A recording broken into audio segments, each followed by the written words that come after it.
called, surprisingly called Kempton Bunton, who lives in Newcastle. He's a sort of taxi driver, lorry driver, unemployed enthusiast, if you like, a classic British eccentric, who starts a campaign, one of many campaigns.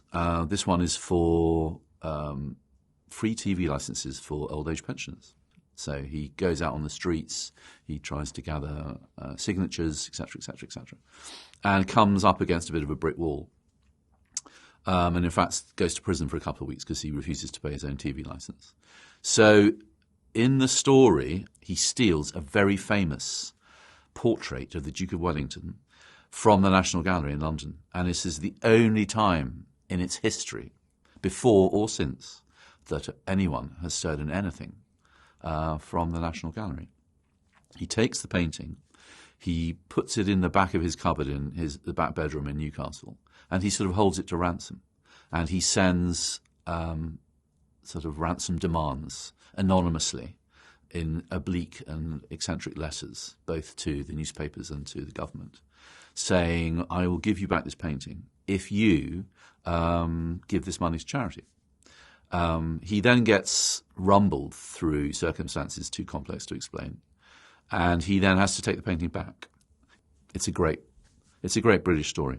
It's one of those stories which, if it's not prefaced by the phrase based on a true story, you'd spend the time scratching your head thinking, what the hell is all this about? But because you know it's real, it's beguiling.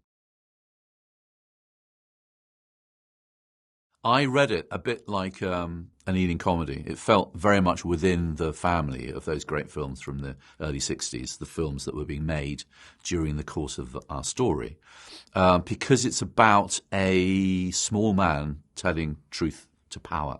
Most of those Ealing comedies, like The Man in the White Suit, Passport to Pimlico, they're really doing the same thing. They're political films with a small p about ordinary people standing up to government and saying, this is what I want and this is how I'm going to get it.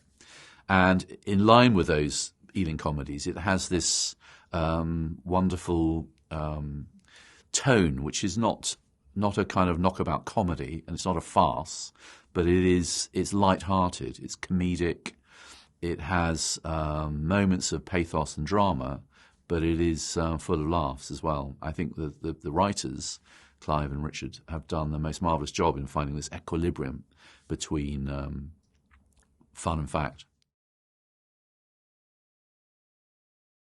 There's certainly a sort of thread of philosophy in the film, which emerges towards the end of the film. The philosophy that the central character seems to espouse, this sense of connectedness, that we're all responsible for each other, and we're all related to each other.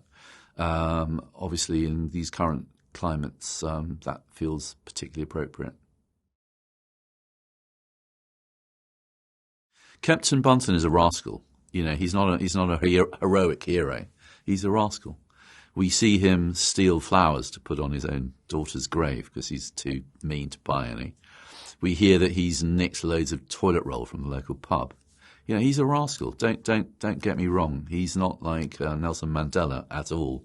But because he's rascally, he's also charming, and because he's got such confidence and energy about his madcap schemes, he's a sort of Professor Brainstorm of the revolution, and it's impossible not to absolutely fall in love with him, particularly in Jim's performance, which is funny and winning and crazy and larger than life, and yet sensitive and true and real. It's a really marvellous performance. I mean, it's one of the great performances, I think.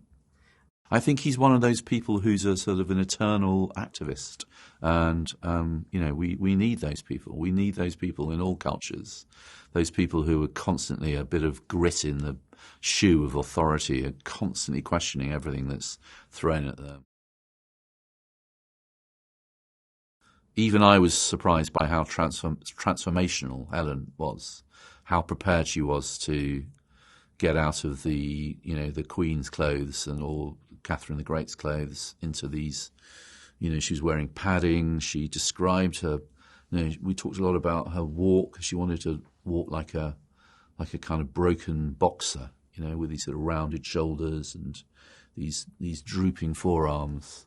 And we talked a lot about what you know, makeup, and she was completely unvain about the whole process. And I think, as you say, I think people will be astonished and delighted by what she's done. Oh, I think it's a laugh. I think they'll have a nice time having a laugh, and it's uplifting, and it's fun, and it's, you know, absolutely as British as you like. And I think you leave the cinema with a big smacking smile on your face. Will the defendant please stand? Kempton Bunton, you stole from the National Gallery a priceless portrait of the Duke of Wellington by Goya.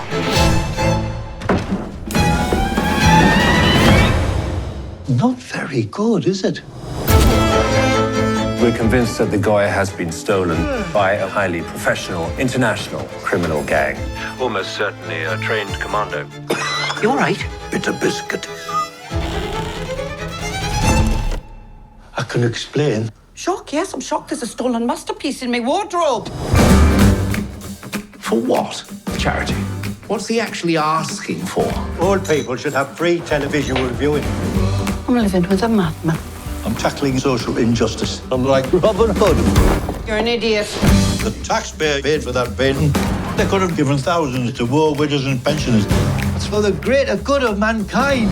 Mankind? What about your own kind? How long will you get?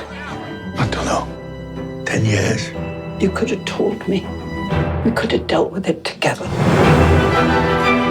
He is not a thief. He borrowed your Goya to do a bit of good in this world. Every time someone gets cut off from the rest of us, this country becomes a foot shorter. 人々を思い、そして優しく寄り添った名もなき男の感動の物語。ゴヤの名画と優しい泥棒。